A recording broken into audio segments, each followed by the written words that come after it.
President and CEO of the News Media Alliance, which represents more than 2,200 diverse news and magazine media outlets, both digital and print.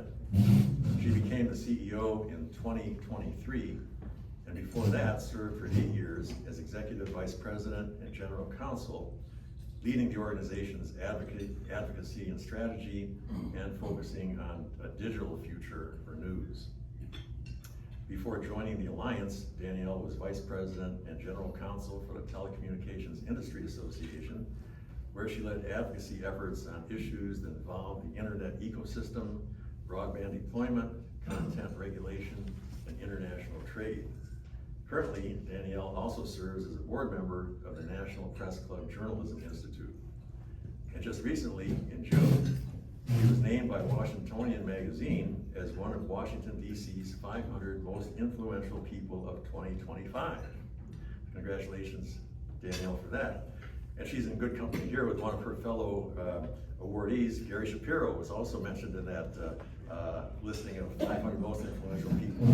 This is a very influential head table we have here today. Danielle earned her law degree from the Catholic University Law School, specializing in communications law.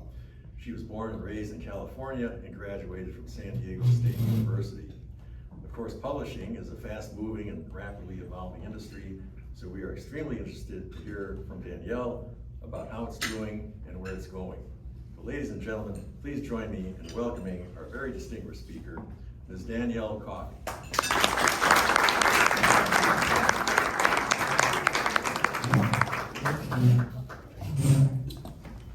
Thank you, Rick, for that very kind introduction. I always like seeing so many familiar faces and friends. It's my pleasure to be here with you. Thank you very much to Dick Wiley and Rick Kapler for having me. I commend the work of the Institute and what you do in representing the fundamental principles embodied in the First Amendment. It's an important part of our history and will also help educate our future, so thank you for all the work you do there, and also I appreciate you inviting me to share my perspective on these important issues. My name is Danielle Coffey. I'm the CEO of the News Media Alliance. We represent 2,200 news media publishers, including local, national publications, legacy and new media, magazine and video content, all delivering quality news and information to communities and audiences across our country and abroad. Our advocacy and legal work is primarily based in Washington, D.C. and throughout the 50 states, shaping the landscape for members to monetize their content and control their own fate so that they can focus on the mission of creating quality journalism. Our members have always played an important role in informing the public and aiding the free flow of ideas, but their work is currently facing a growing amount of pressure, both on the political front and also in their business and on the technology side of their operations. Our best path forward must focus on our purpose, centered around covering critical issues across our country and around the world. We value the ability to reach audiences with fact-based, vetted information so that readers can make decisions about their daily lives and contribute to a functional democracy. We cherish our right to free speech and freedom of the press. It's embodied in our Constitution, and now more than ever, it's important that those rights are preserved. We must keep a free flow of balanced, reliable information available to a very polarized public. I believe that lawmakers are a reflection of the public. They are elected by the people and for the people, and the better informed we can make the public, the better our government will actually operate. We cannot succumb to pressure, and we should not be vulnerable to power. It's our job to report fairly and honestly without fear of retaliation, and we must remain factual and unbiased in our reporting. If we hold ourselves to a standard of reporting that meets our readers' needs for reliable journalism, we will endure and we will rise above. From a historical perspective, preferred narratives are not unique to the current administration. We have held power to account and annoyed lawmakers for hundreds of years. I represent all sides of the political spectrum and publishers of widely varying ideologies. Not one publisher should ever be silenced. Not now, not ever. It's important to remember that our mission is not possible, though, if we're not around. We are in the business of news, but no matter how important that news is, it's unsustainable if the business side is struggling. And right now, business is being impacted by difficulties in monetizing our content. For many years, we've been transitioning to the digital space to meet our readers where they are and serve them quality content at record levels. But while our demand is exponentially increasing, we find ourselves with an intermediary distributors that hold all the power. A number of large tech companies in the United States have an unfair advantage, and the courts have found that they have abused their market power. Google and others find themselves on the losing side of verdicts that will hopefully create the competitive entry and lead to more revenue for our news media publishers. Rather than just skill, however, something is new with these AI companies. They are operating at a rapid pace, pushing at remarkable speed past what courts will eventually find illegal. AI companies vacuum up our content from behind paywalls, ignoring legal barriers and thwarting attempts to block their bots. Then they serve up our content to compete with us, using our content to do so. There's something very perverse about that. The courts are deciding whether this massive ingestion and use of our content is a fair or free use. And we as an organization are facilitating responsible licensing in the meantime for a healthy marketplace. I'm not going crazy, there's a bug. Whether individual market deals or the collective licenses that NMA has facilitated for our members, these business arrangements create a market that courts will be reluctant to harm. Our industry has also come together to file a lawsuit against one such AI company, Cohere. And there are other suits the New York Times has brought against OpenAI and Microsoft, and News Corp against Perplexity, among many other pending lawsuits across our country. The marketplace arrangements can only be strengthened by legal certainty and transparent and responsible use of our content so that we can enforce our rights. We seek that for a healthy balance of interest between quality content creators and to the benefit of the AI companies themselves. In fact, the AI developers of these fascinating new products will readily admit that they rely on our quality. There is a global race to compete on AI, and protection of the intellectual property of American content creators is our competitive edge. We have pragmatic views around balancing technology with content creation, letting a free market drive innovation.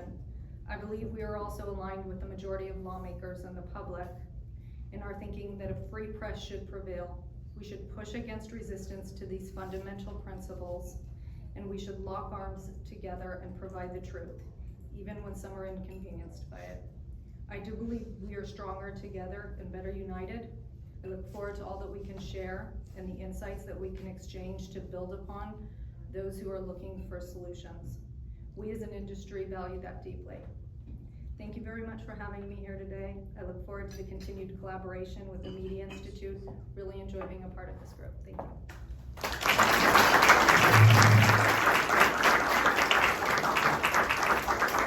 And I believe we're going to leave some time for Q&A. We are. Okay. If I may ask the first question. Thank you for your strong remarks about the First Amendment and freedom of the press. We certainly, that's our very near and dear to our heart. I noticed. Appreciate News Media Alliance being right on board with that. You talk a lot about AI, mostly in terms of protecting legal rights and unfair competition. What about the other side of it, though, in terms of how AI is being used in newsrooms and some surveys suggesting that the public doesn't have a strong trust of AI-generated content? How will your publishers deal with that? I've seen some reports there may be reason to not trust what AI delivers and outputs. Cheese on glue on pizza is not good. Don't do it. So actually, I was talking to a reporter, and I do a lot, as you would imagine, in who I represent, and just I think we all do. You talk to a lot of reporters, and there's a reticence from the workforce, understandably, of potentially being replaced by AI. And there's a difference of opinion whether some believe that's even possible. In a conversation just earlier today, I was talking about how The Theranos story, I believe News Corp's here, Wall Street Journal broke that story. They invested a tremendous amount in the fact-finding, the conversations. The institution invested a ton in that investigative journalism that led to the breaking story, and I have many others like that. Larry Nassar was Indianapolis Star. Jeffrey Epstein was Miami Herald, Julie Brown. And there's a very human element to reporting that I don't think will ever be replaced. However, there need to be safeguards in the newsrooms about how you use AI, because we've used tools forever. There's a misconception that AI is new. There have always been a version of AI tools for productivity. It's an NTE, but you could say that spell check is a form of that to facilitate writing a quality article. And if there's safeguards, which 88% of my members have policies around use of AI in the newsroom, you have to have a second source, it has to be a person, this and that. You can't use AI at all. Can't use AI for photos. A lot of rules in the newsrooms to safeguard and make sure that it's used responsibly. I think it could actually, we're not against AI. I think it could actually help our industry. We just want a fair marketplace so that we can continue to do the good work that we do, and so that the laws can be enforced. And can you always trust AI? I'll let you guys decide. But I think that there's a ways to go. It's an innovative technology, and we do use it in the newsrooms responsibly. Thank you. Any other questions? Monty? Yeah, you talked about the need to protect your content from getting scraped up by AIs. And so can you talk about where you're at with protecting it? I mean, do you have bills in Congress that you're looking to do that, or how are you gonna do that? So, I mean, ever since ChatGPT came out, there was a frenzy, because it was new. People didn't even know how their content was being used. It was a complete mystery. It was a black hole. And so we hired an analytics firm who helped us do a white paper to show how much our content is used. And it was actually shown that quality matters, not just from we think it matters, but they actually use it exponentially more. In fact, I think it was like 100 times more on Common Crawl, a factor of 100, that quality mattered and was weighted and used more than non-quality content. And we also employ things in, I'll just say the marketplace first, and then legislation. In the marketplace, what are my companies doing? They did terms of service. It said, you can't use my content for AI. That was completely ignored. They tried to block the bots. In some cases, they were told that they can opt out. In fact, they weren't able to opt out of stopping these bots from using their content. In cases where they found technological measures that would thwart the bot from coming on our site, which is perversely also a load on our site that we pay for. So we pay for them to steal, it's fantastic. And so a lot of my companies are not resource heavy. They're smaller, they're local, they don't have the ability to block the bots or even know what bot is an AI bot. So they've been working together, they've been helping each other. There's a lot of vendors. It has created a market in this space, Cloudflare, Tollbit, I can name a ton, that have helped us block the bot, but it's so massive, the ingestion. And these AI companies are tricky. So it's difficult to even protect ourselves and then enforcing our rights, to your question. We, like I said, have brought a case against Cohere. We believe that this is not a fair use, both at the ingestion stage and then clearly in the outputs where it competes, and the substitutionality is consistent with precedent that says this is not a fair use. So we believe we are on solid ground there, but courts take a long time. That's why we did licensing in the meantime, so that we could build a collective licensing ecosystem, which is unusual for the US to do, I realize. But for there to be a healthy marketplace in the meantime before we can get to the finality in court, that I think will benefit everybody. Legislation, fortunately, the states can still legislate. The moratorium was removed from the reconciliation package. And And we're pushing in the States and wherever we can to get clarity around the rules so that we can monetize our content and continue to do the things we do. Thanks, Monty. Any other questions? Hello, my name is Dana Shearer. I work at Congressional Research Service. Do you see any odds of the joint, the JCPA, that would enable like publishers to jointly, to negotiate collectively without violating antitrust laws? Or a new form of it so that you could do so with AI firms? So just so everybody knows, the JCPA is the Journalism Competition Preservation Act. It followed an effort in Europe that was somewhat successful because they passed a beautiful copyright law followed by patchwork with competition in the DMA. I can't necessarily say the payments are there, but it went a long way. Sustainable rights are the way to go. Australia was successful in that it created a collective bargaining code that was very, I believe, good for the Australian publications, set worldwide precedent, and then Canada followed. In the US, it's difficult to pass legislation against tech. I don't know if anyone has noticed.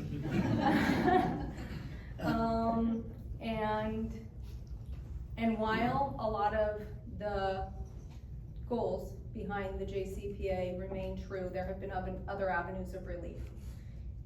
JCPA fundamentally addresses the marketplace imbalance and the monopoly market power that Google has, which is to extract revenue, extract value from our content and reap all the revenue, whereas traffic is what we get in return, and that traffic is diminishing over time, and it's no longer a fair market exchange. That's essentially what it addresses, and that market power is being addressed in the courts through DOJ's cases where they've won both on the search side and on the ad tech side.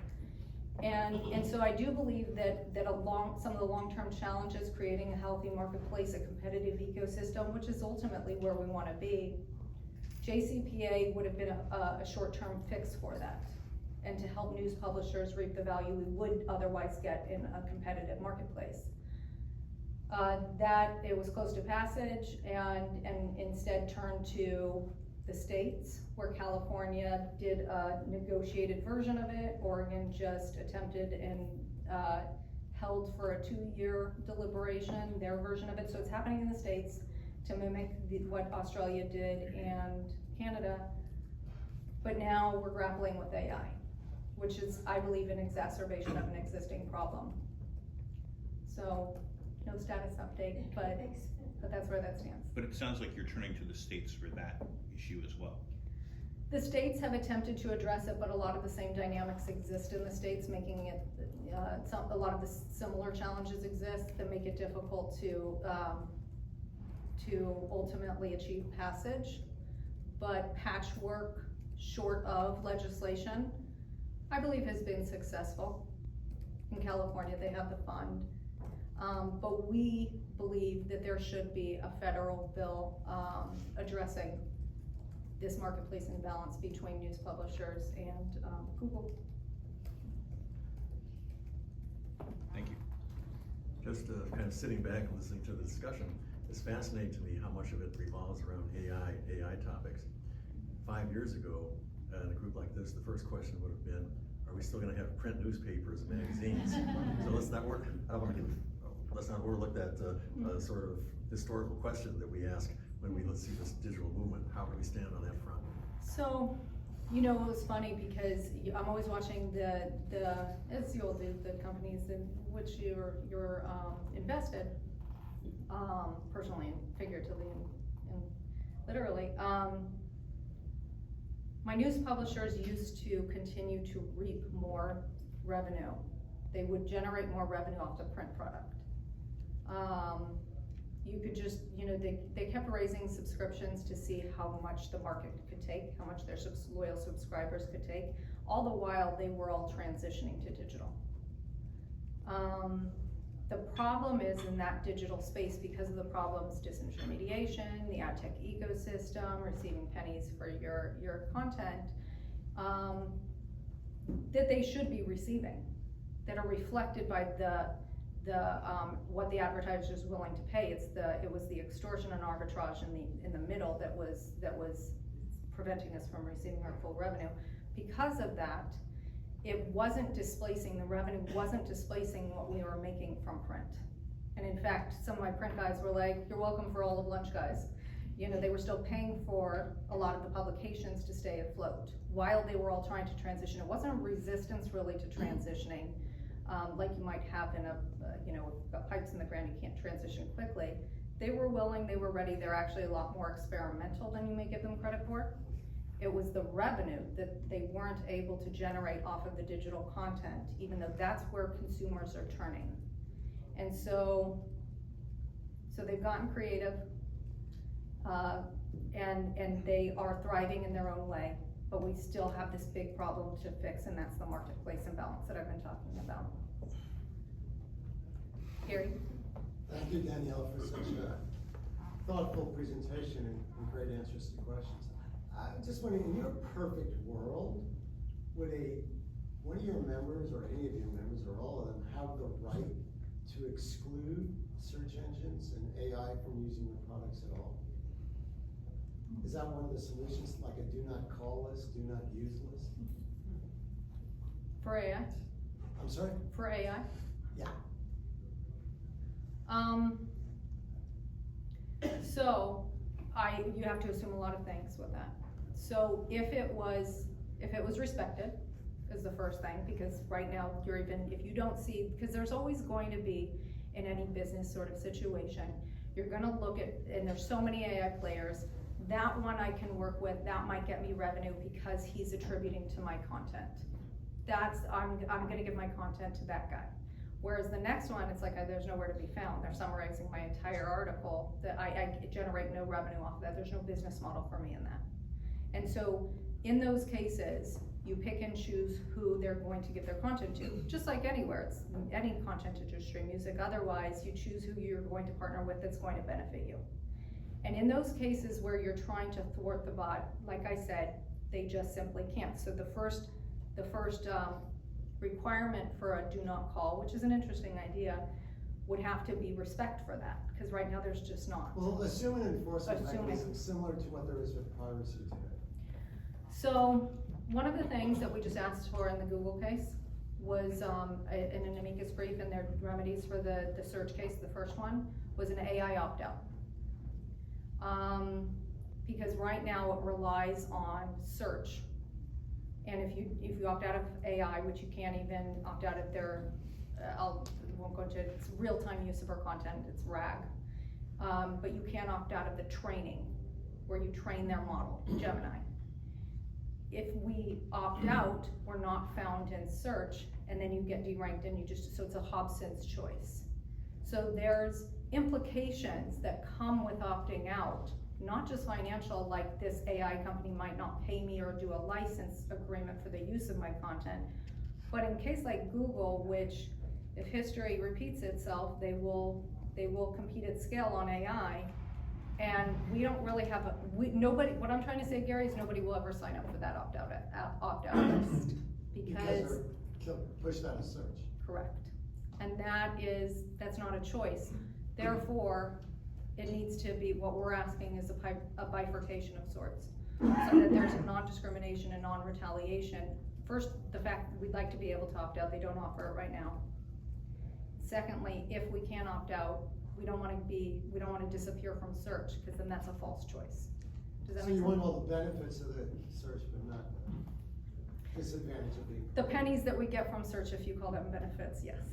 Well, you get it's like radio stations not paying a performance royalty. You get the benefit, they say, as radio stations, that people will buy the CD or record or stream or whatever. I would argue that's still imbalanced, but yes, you're correct, the benefits of search. I would argue also that Google might benefit too from our content and search. Danielle, have paywalls proved to be a successful asset to newspapers today in protecting their journalistic product? Yeah, I mean, you know our history, Dick. It was that fundamental question when we first went from print to digital. Do we lean in on the advertising? That's what we know. It used to be print ads. People would pay a ton for them because it was the only place to be found. So we have a little experience with monopolization. Or do we lean in on subscriptions? And how much can like I said earlier, how much can the market stand? How much will each subscriber be willing to pay?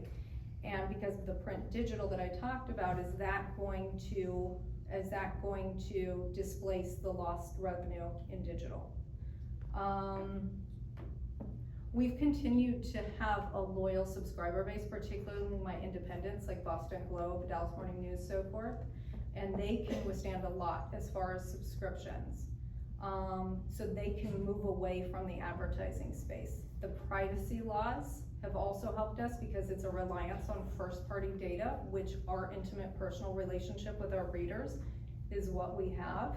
And so moving away from third-party data actually benefits us, and it's the consumer expectation and all those standards that go into that space. So that's actually a good thing. We're on the side of lawmakers who support privacy. Also, privacy is a pretty good thing. And so it's still that it's still that tug of war: subscriptions, advertising, and it fluctuates with time. Yeah. Thank you. One more, no. Oh, wow. Danielle, thank you so much. Thank you so much. Thank you.